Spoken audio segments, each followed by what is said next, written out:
Hi friends, എല്ലാവർക്കും പൊടീസ് വേൾഡിലേക്ക് സ്വാഗതം. ഇന്ന് ഞാൻ വന്നിട്ടുള്ളത് വളരെ എളുപ്പത്തിൽ റെഡിയാക്കി എടുക്കാൻ പറ്റുന്ന നല്ല ടേസ്റ്റി ആയിട്ടുള്ളൊരു ഈവനിങ് സ്നാക്കിൻ്റെ റെസിപ്പി ആയിട്ടാണ് കേട്ടോ. ബ്രെഡും മുട്ടയും വെച്ചിട്ടാണ് ഇതൊന്ന് തയ്യാറാക്കിയിട്ട് എടുക്കാൻ വേണ്ടി പോകുന്നത്. അപ്പോൾ വീഡിയോ കണ്ടുകൊണ്ടിരിക്കുമ്പം ഇഷ്ടമാണെന്നുണ്ടെങ്കിൽ മറക്കാതെ ഒന്ന് ലൈക്കും കൂടി ചെയ്തേക്കണേ. അപ്പോൾ നമുക്കിതെങ്ങനെ തയ്യാറാക്കുന്നതെന്ന് ഒന്ന് നോക്കിയിട്ട് വരാം.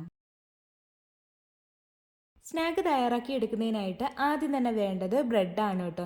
ഞാനിവിടെ ഒരു 4 പീസ് അളവിലാണ് ബ്രെഡ് എടുത്തിട്ടുള്ളത്. പിന്നീട് വേണ്ടത് മുട്ടയാണ്, പുഴുങ്ങിയ മുട്ടയാണ് കേട്ടോ വേണ്ടുള്ളത്.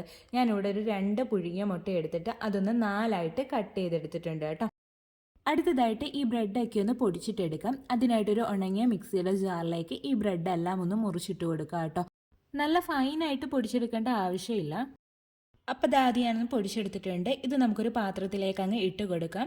ശേഷം നമുക്കിതിലേക്ക് സവാള കൂടി ചേർത്ത് കൊടുക്കാം. ഞാനിവിടെ ഒരു ചെറിയ സവാള എടുത്തിട്ട് ചെറുതായിട്ട് കട്ട് ചെയ്തിട്ടാണ് എടുത്തിട്ടുള്ളത്. അതുകൂടി ചേർത്ത് കൊടുക്കാം. പിന്നീട് ഇതിലേക്ക് ഒരു ചെറിയ കഷ്ണം ഇഞ്ചി ചെറുതായിട്ടൊന്ന് അരിഞ്ഞെടുത്തത് ചേർത്ത് കൊടുക്കാം. അടുത്തതായിട്ട് കുറച്ച് കറിവേപ്പില കൂടി ചേർത്ത് കൊടുക്കാം കേട്ടോ. മല്ലിയില ഇഷ്ടമാണെന്നുണ്ടെങ്കിൽ മല്ലിയിലയും ചേർത്ത് കൊടുക്കാവുന്നതാണ്. ഇനി ഇതിലേക്ക് പച്ചമുളക് കൂടി ചേർത്ത് കൊടുക്കാം. ഞാനിവിടെ ഒരു വലിയ പച്ചമുളകാണ് കേട്ടോ ചേർത്ത് കൊടുക്കുന്നത്. നമുക്ക് എത്രത്തോളം എരിവ് വേണം അതനുസരിച്ചിട്ട് പച്ചമുളകിൻ്റെ എണ്ണം തീരുമാനിക്കാം. അതിനുശേഷം ഞാൻ ഇതിലേക്ക് ഒരു 1/4 ടീസ്പൂൺ അളവിൽ ചെറിയ ജീരകം കൂടി ചേർത്ത് കൊടുക്കുകയാണ്. ജീരകത്തിന് പകരം ജീരകത്തിൻ്റെ പൊടി വേണമെങ്കിലും ചേർത്ത് കൊടുക്കാം. ഇത് താല്പര്യമില്ലെന്നുണ്ടെങ്കിൽ ഒഴിവാക്കുകയും ചെയ്യാം കേട്ടോ.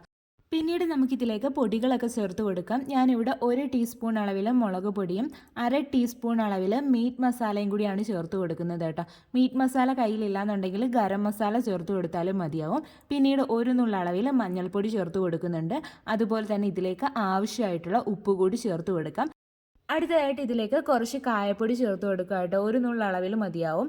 അതിനുശേഷം ഇതിലേക്ക് 1 ടേബിൾ സ്പൂൺ അളവിൽ മൈദയും 1 ടേബിൾ സ്പൂൺ അളവിൽ അരിപ്പൊടി കൂടി ഞാൻ ചേർത്ത് കൊടുക്കുകയാണ്. അതിനുശേഷം നമുക്കിത് നന്നായിട്ടൊന്ന് മിക്സ് ആക്കിയിട്ട് എടുക്കാം കേട്ടോ. കൈ വെച്ചിട്ട് തന്നെ നന്നായിട്ട് മിക്സ് ആക്കിയിട്ട് എടുക്കാം. അതിനുശേഷം നമുക്കിതിലേക്ക് കുറച്ച് വെള്ളം ഒഴിച്ചിട്ട് ഇതൊന്ന് നനച്ചിട്ടെടുക്കാം കേട്ടോ. ഒരുപാട് വെള്ളം എടുത്ത് ഒഴിക്കരുത്. ഒരുപാട് വെള്ളം എടുത്ത് ഒഴിച്ച് കഴിഞ്ഞാൽ ഇത് നമുക്ക് ശരിയായിട്ട് കിട്ടത്തില്ല കേട്ടോ. അതുകൊണ്ട് കുറച്ചൊരു 2-3 ടേബിൾ സ്പൂൺ മാത്രമേ വേണ്ടി വരത്തുള്ളൂ വെള്ളം. അപ്പോൾ കുറച്ചായിട്ട് ഒഴിച്ചിട്ട് നന്നായിട്ട് മിക്സ് ആക്കിയിട്ട് എടുക്കാം. ഇത് നമുക്കൊന്ന് ഉരുട്ടി പിടിക്കത്തക്ക രീതിയിൽ മതിയാവും കേട്ടോ. അപ്പോൾ അത് ഞാനൊന്ന് കുഴച്ചെടുത്തിട്ടുണ്ട്. ഈ ഒരു രീതിക്കാണ് കേട്ടോ നമ്മുടെ മാവ് ഇരിക്കേണ്ടുള്ളത്.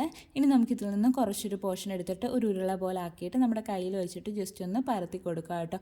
ഒരുപാട് തിക്കായിട്ട് പരത്തിയിട്ടെടുക്കരുത്. ഒരുപാട് തിക്കായിട്ട് നമുക്ക് മാവ് വേണ്ട കേട്ടോ. അങ്ങനെയാണെന്നുണ്ടെങ്കിൽ നമ്മളിത് എണ്ണയിലിട്ട് പൊരിക്കുമ്പോൾ ഉൾഭാഗം വെന്ത് കിട്ടാൻ കുറച്ച് ബുദ്ധിമുട്ടായിരിക്കും കേട്ടോ. അതുകൊണ്ട് തന്നെ കുറച്ച് തിന്നായിട്ട് വേണം ഇങ്ങനെ ഒന്ന് പരത്തിയിട്ടെടുക്കാൻ വേണ്ടിയിട്ട്. അതിനുശേഷം നമ്മൾ കട്ട് ചെയ്ത് വെച്ചിട്ടുണ്ടായിരുന്ന ആ ഒരു മുട്ടയുണ്ടല്ലോ, അത് ഇതിൻ്റെ നടുക്കിലേക്ക് വെച്ച് കൊടുത്തിട്ട് ഇതങ്ങ് കവർ ചെയ്തിട്ട് എടുക്കാം കേട്ടോ. ഇത്രയേ ഉള്ളൂ, സിമ്പിളാണ്. അപ്പോൾ ബാക്കിയുള്ളതെല്ലാം ഇതുപോലെ തന്നെ ഞാനൊന്ന് റെഡിയാക്കിയിട്ട് എടുക്കട്ടെ കേട്ടോ. ഇങ്ങനെ റെഡിയാക്കിയിട്ട് എടുക്കുമ്പോൾ കയ്യിൽ ഒട്ടി പിടിക്കുന്നുണ്ടെന്ന് തോന്നുകയാണെന്നുണ്ടെങ്കിൽ ചെറുതായിട്ടൊന്ന് വെള്ളം ഒന്ന് നനച്ച് കൊടുത്താൽ മതിയാവും കേട്ടോ. കയ്യിൽ ഒരുപാട് വെള്ളം നനവായി പോകരുത് മാവിനകത്ത്. അപ്പോൾ ബാക്കിയുള്ളതെല്ലാം റെഡിയാക്കി എടുത്തിട്ടുണ്ട്. ഇനി നമുക്കിതൊന്ന് ഫ്രൈ ആക്കിയിട്ട് എടുക്കാം. അതിനായിട്ട് ഞാനിവിടെ ഒരു കടായിൽ കുറച്ച് ഓയിലൊന്ന് ചൂടാകാൻ വേണ്ടി വെച്ചിട്ടുണ്ടായിരുന്നു. അപ്പോൾ ഓയിലൊക്കെ ഒന്ന് ചൂടായി വന്നിട്ടുണ്ട്. ഈ ഒരു സമയത്ത് നമുക്കിതിലേക്ക് ആ ഒരു സ്നാക്കൊക്കെ ഒന്ന് ഇട്ട് കൊടുക്കാം കേട്ടോ. എന്നിട്ട് ഇതൊന്ന് ഫ്രൈ ആക്കിയിട്ട് എടുക്കാം. ഒരു മീഡിയം ഫ്ലെയിമിൽ വെച്ചിട്ട് വേണം ഒന്ന് കുക്ക് ചെയ്തിട്ട് എടുക്കാൻ വേണ്ടിയിട്ട് കേട്ടോ. അല്ലാന്നുണ്ടെങ്കിൽ ഉൾഭാഗം വെന്ത് കിട്ടാൻ കുറച്ച് പാടായിരിക്കും. അപ്പോൾ ഒരു മീഡിയം ഫ്ലെയിമിൽ ഇട്ടിട്ട് നമുക്കിതങ്ങ് കുക്ക് ചെയ്തിട്ട് എടുക്കാം. നൈസായിട്ട് പരത്തിയോണ്ട് തന്നെ ഉൾഭാഗം കുക്കാവും. എങ്കിലും ഒരു മീഡിയം ഫ്ലെയിമിൽ വെച്ചിട്ട് ഫ്രൈ ആക്കിയിട്ട് എടുത്താൽ മതിയാവും കേട്ടോ. തിരിച്ചു മറിച്ചുമൊക്കെ ഇട്ടിട്ട് നല്ലൊരു കളറാകുമ്പോഴത്തേക്ക് നമുക്കിത് കോരി മാറ്റാവുന്നതാണ്. അപ്പോൾ നമ്മുടെ സ്നാക്കിൻ്റെ ഒരു സൈഡ് ഒന്ന് കുക്കായി വന്നിട്ടുണ്ട്. ഇനി ഇതൊന്ന് തിരിച്ചിട്ട് കൊടുക്കുക കേട്ടോ. തിരിച്ചിട്ട് കൊടുത്ത് ഇത് നന്നായിട്ടൊന്ന് ഫ്രൈ ആക്കിയിട്ട് എടുക്കാം. നല്ലൊരു ഗോൾഡൻ ബ്രൗൺ കളറൊക്കെ ആകുമ്പോഴത്തേക്കും നമുക്ക് കോരി മാറ്റാവുന്നതാണ് കേട്ടോ. അപ്പോൾ നമ്മുടെ പലഹാരം എല്ലാതും ഇവിടെ റെഡി ആയിട്ട് വന്നിട്ടുണ്ട്. അപ്പോൾ അത് ഞാനൊന്ന് കോരി മാറ്റുന്നുണ്ട് കേട്ടോ. അപ്പോൾ എല്ലാ പലഹാരവും ഞാനിവിടെ റെഡിയാക്കി എടുത്തിട്ടുണ്ട്. വളരെ എളുപ്പത്തിൽ തയ്യാറാക്കി എടുക്കാൻ പറ്റുന്ന നല്ല ടേസ്റ്റി ആയിട്ടുള്ളൊരു പലഹാരമാണ് കേട്ടോ. ബ്രെഡും മുട്ടയും വെച്ചിട്ട് തയ്യാറാക്കി എടുക്കാൻ പറ്റുന്ന. അപ്പോൾ ഇതുപോലുള്ള ഒരുപാട് റെസിപ്പീസൊക്കെ നമ്മുടെ ചാനലിലുണ്ട് കേട്ടോ. എല്ലാവരും കയറി ഒന്ന് കണ്ടുകൂടി നോക്കണേ. അപ്പോൾ വീഡിയോ ഇഷ്ടമായിട്ടുണ്ടെങ്കിൽ പ്ലീസ് ഒന്ന് ലൈക്കും കൂടി ചെയ്തേക്കണേ. ഇതിങ്ങനെ കഴിക്കാൻ തന്നെ നല്ല ടേസ്റ്റാണ് കേട്ടോ. ടൊമാറ്റോ സോസിൻ്റെ കൂടെ വേണമെങ്കിൽ അങ്ങനെ ആയാലും കഴിക്കാൻ പറ്റുന്ന ഒരു ഐറ്റമാണ്. അപ്പോൾ എല്ലാവരും ട്രൈ ചെയ്ത് നോക്കുക. ചാനൽ ആദ്യമായിട്ട് കാണുന്ന കൂട്ടുകാരൊക്കെ ഉണ്ടെങ്കിൽ പ്ലീസ് ഒന്ന് സബ്സ്ക്രൈബ് ചെയ്ത് സപ്പോർട്ടും കൂടി ചെയ്യണേ. വീണ്ടും നല്ലൊരു വീഡിയോ ആയിട്ട് വരാം. Thanks for watching.